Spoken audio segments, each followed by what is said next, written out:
آج کی تاریخ میں جس کو اگر گناہوں سے بچنا ہے تو وہ اپنے سینوں میں خوف خدا کو پیدا کر لے.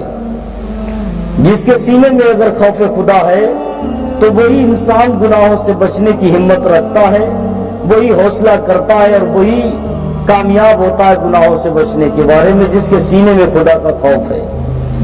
اور جن لوگوں نے خدا کا خوف کیا واقعی وہ لوگ گناہ سے دور رہے. ابھی آپ نے ایک ہی دو روز کی یہ خبر سنی ہوگی یوٹیوب پر, فیس بک پر, کہ ایک یوٹیوبر, کئی یوٹیوبروں کا ایکسیڈنٹ ہو گیا. آپ نے خبر سنی ہوگی, ایک لکی نام کا لڑکا ہی تھا, ابھی کم عمر تھا. یہ بڑی کمیڈین یہ مووی بنایا کرتے تھے اور لوگوں کو ہنسانے کے لیے. شاید ان کو یہ معلوم نہیں تھا کہ ہمیں ایک دن مرنا ہے, ہمیں بھی مرنا ہے, سب کو مرنا ہے. اور وہ ایسی ویڈیو بنایا کرتا تھا کہ وہ دیکھنے اچھے آدمی کے دیکھنے کے لائق نہیں ہے, لیکن دنیاوی اعتبار سے انہوں نے چھوٹی سی عمر میں بڑا نام کمایا تھا. لیکن ان کو یہ خبر نہیں تھی کہ میں اتنی بہت جلد دنیا سے چلا جاؤں گا. میرے بتانے کا مقصد یہی ہے کہ ہر انسان کو کوئی بھی کام کرے یا گناہ کی طرف قدم اٹھے اس کے, تو ایک بار یہ بات ضرور یاد کر لینا چاہیے کہ آج میں زندہ ہوں, معلوم نہیں کہ شام تک میری زندگی باقی رہے گی یا نہیں رہے گی. ہر کوئی گناہ کرنے سے پہلے انسان ایک مرتبہ سوچ لے کہ یہ گناہ کرنے کے بعد میری زندگی باقی رہے گی یا نہیں رہے گی. مگر آج پیسہ کمانے کے لیے سارے لوگ فیمس ہونے کے لیے گناہوں کو اپنے دامن میں سمیٹتے ہیں اور مرنے کا خوف دور کرتے ہیں. اور جتنے بھی لوگ ان کے ساتھی لوگ ہیں اور بھی ہیں, انہیں بھی شاید یہ حادثہ دیکھ کر, ان کی موت دیکھ کر ہو سکتا ہے احساس اللہ تعالیٰ ان کے سینے میں جگہ دے. ہو سکتا ہے کہ اللہ تبارک و تعالیٰ نے ایک ان کے لیے امتحان کی گھڑی رکھی ہے کہ اب بھی وقت ہے کہ راہ راست پر آ جاؤ. ویڈیو بنانا ہے تو ایسی نہ بناؤ جس سے بے حیائی عام ہو جائے. خیر وہ الگ کا میٹر ہے, اس سے مجھے کوئی بحث نہیں ہے. جیسا بھی ہو, اس کے حق کسی کے اعمال اس کے ساتھ ہوں گے. اگر اچھا بوؤ گے, جیسا بوؤ گے ویسا کاٹو گے, اور کوئی کسی کے ساتھ نہیں جائے گا. مرنے کے بعد اس کے اعمال ہی اس کے ساتھ جائیں گے.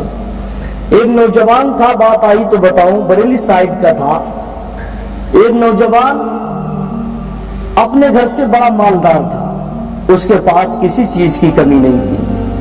اس کے باپ کی بہت بڑی پراپرٹی تھی, بہت زمیندار تھا, بڑے پیسوں کا وہ مالک تھا.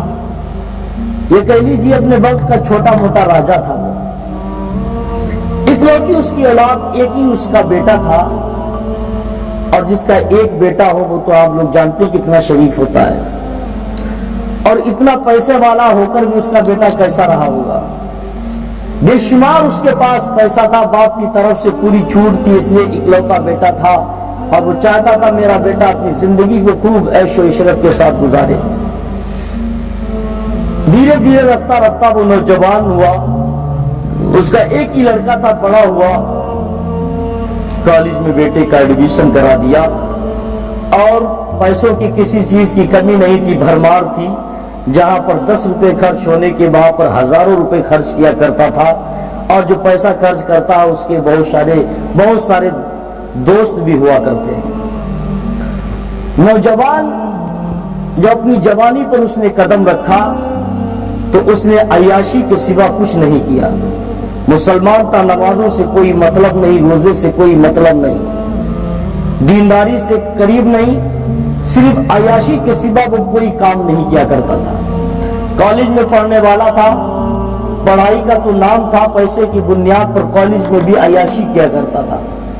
ایسا کوئی اس چھیتر میں ہوٹل نہیں تھا جس ہوٹل کے اندر وہ عیاشی کے لیے نہ جایا کرتا تھا.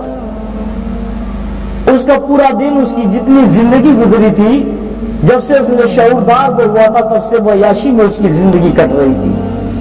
لیکن اس بچے کو بھی, اس نوجوان کو بھی نہیں معلوم تھا کہ مجھے بھی ایک نہ ایک دن کل نفس ذائقۃ الموت کا مزہ چکھنا ہوگا. جیسے لکی بھائی کا میٹر سنا, ان کو نہیں معلوم تھا کہ مجھے اتنی جلدی دنیا سے میں رخصت ہو جاؤں گا. کسی کو نہیں معلوم ہے کس وقت کس کیا جائے, کوئی پتہ نہیں. ایسے یہ نوجوان, اس کو معلوم نہیں تھا کہ میری زندگی بہت جلدی ختم ہونے والی ہے. یہ نوجوان عیاش تھا، ایسا کوئی گناہ نہیں تھا جو اس نے اپنے دامن میں سمیٹا نہ ہو۔ زبان سے کسی کو مذاق بھی کرتا تھا تو گالی زبان پہ ہوا کرتی تھی۔ اگر کسی گلی میں گزرتا تھا سوائے عیاشی کے اور کچھ نہیں کرتا تھا، پورا دن گانے میں اپنی زندگی گزارتا تھا، شراب نوشی کرتا تھا، وہ جوا کے اڈوں کو آباد کیا کرتا تھا، پیسے کی کوئی کمی نہیں تھی اس کے پاس، لیکن اس کو معلوم نہیں تھا کہ مجھے ایک دن موت آ جائے گی۔ اللہ کی کچھ مرضی ایسی ہوئی کہ اچانک ایک دم سے بیمار ہوا۔ اس کے والد نے فوراً اسے بہت بہترین ہاسپٹل بریلی میں دکھایا، اسے بھرتی کرایا، اس لیے پیسے کی کمی نہیں تھی۔ اس کا باپ کہنے لگا ڈاکٹر صاحب چاہے پیسے سے میرے بچے کے وزن کے برابر پیسہ لے لینا، میں اپنے بچے کو پیسے سے تول دوں گا، مگر میرے بیٹے کی جان بچاؤ۔ میرا ایک ہی اکلوتی اولاد ہے، میرا بیٹا مرنا نہیں چاہیے، میرے بیٹے کی جان بچانا ہے۔ لیکن اللہ کی مرضی کے سامنے کسی کی مرضی نہیں چلتی۔ ہم آپ دنیا میں کتنی منمانی کیوں نہ کر لیں، اپنی منمانی کے کتنے گناہ کیوں نہ کر ڈالے، مگر جس دن اللہ تبارک و تعالیٰ کی جو مرضی ہوگی اس کے سامنے کسی کی نہیں چلتی ہے۔ جس دن اس کی طرف سے بلاوا آ گیا، چاہے کتنے بڑے تم نیک کیوں نہ ہو، چاہے کتنے بڑے گنہگار کیوں نہ ہو، اس نیک کو بھی جانا ہے اور گنہگار کو بھی جانا پڑے گا۔ ایک سیکنڈ بھی ادھر ادھر نہیں ہونا۔ اللہ کی مرضی ہوئی، وہ اسی ہاسپٹل میں اس بچے نے، اس لڑکے نے، عیاش نے دم توڑ دی، مر گیا۔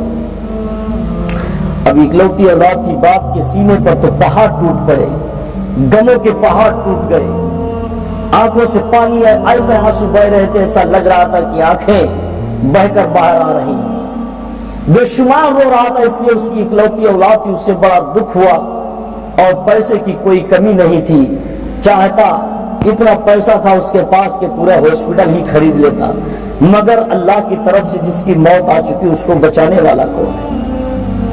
جب مر گیا، مرنے کے بعد باپ کو تو بہت بڑا دکھ ہوا، بہت پریشانی ہوئی کہ میرا نوجوان، میری بڑھاپے کی لاٹھی کا سہارا، میرا بیٹا دنیا سے چلا گیا جس کے لیے میری ساری دولت قربان تھی، میں نے سارے پیسے ساری دولت لگا دی، اس کے باوجود بھی میری ساری ہمت لگا دی، میں اپنے بچے کو بچا نہیں سکا۔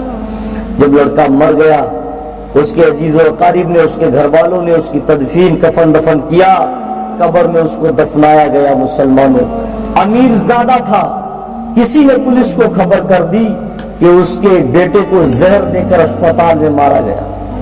فوراً جیسے ان کے گھر والوں نے اسے قبر میں رکھا تھا، ابھی 5 منٹ نہیں گزرے تھے، اس کا اخبار میں بھی یہ بات شائع ہوئی تھی، بہت سارے لوگ آج بھی اس بات کے گواہ ہیں۔ میں بھی بریلی شریف کے اندر تھا، اسی بریلی اطراف کے گاؤں کی بات تھی، جب قبرستان میں اس کے بیٹے کو دفن کر دیا گیا، 5 منٹ نہیں گزرے تھے، لوگ مٹی دے کر واپس آ جا رہے تھے، اتنے میں پولیس آ گئی اور کہا مجھے خبر ملی ہے کہ اسپتال والوں نے تمہارے بیٹے کو زہر دے کے مارا ہے، اس بچے کی باڈی کو نکالنا پڑے گا، اس کا پوسٹ مارٹم ہوگا اور پوری جانکاری لینا پڑے گی، لڑکا کیسے مرا، زہر سے مرا یا کسی اور وجہ سے مرا ہے۔ لیکن پولیس کا مسئلہ تھا، سرکاری حکم تھا، 5 منٹ دفنائے نہیں ہوئے تھے، لوگ مٹی دے ہی رہے تھے کہ اس کی مٹی کو پھر ہٹانا شروع ہوا، اور جیسے تختے کو ہٹایا گیا، سارے تختے ہٹے تو کیا دیکھا، ایک عجیب و غریب منظر دیکھا، ایک عیاش لڑکے کا عجیب و غریب منظر دیکھا۔ جس طریقے سے لکی بھائی دنیا سے چلے گئے، ہر کسی کو جانا ہے، اگر ان کی نیکیاں زیادہ ہوں گی تو قبر میں سکون بھی ملے گا، اگر گناہ ہے تو ان کا عذاب بھی ملے گا۔ جب اس کی قبر کے تختے ہٹائے تو لوگ دیکھ کر دنگ رہ گئے، آنکھیں کھیرا ہو گئیں، آنکھیں پھٹی کی پھٹی رہ گئیں، جس کی آنکھیں کھلی تھی کھلی کی کھلی رہ گئیں۔ یہ منظر دیکھ کر سارے لوگ حیرت زدہ، حیرت میں پڑ گئے، کیا ہے، ابھی تو 5 منٹ بھی نہیں گزرے تھے، یہ ہو کیا گیا؟ کیا دیکھا؟ جب پولیس کے نمائندوں نے قبر میں اتر کے دیکھا تو ایسا لگا کہ یہ لڑکا نہیں پڑا بلکہ گوشت کا ایک لتھڑا پڑا ہوا ہے۔ پورے بدن میں اس کے شریر کو چیک کیا گیا، پورے باڈی میں ایک ہڈی نہیں رہ گئی تھی، اس کے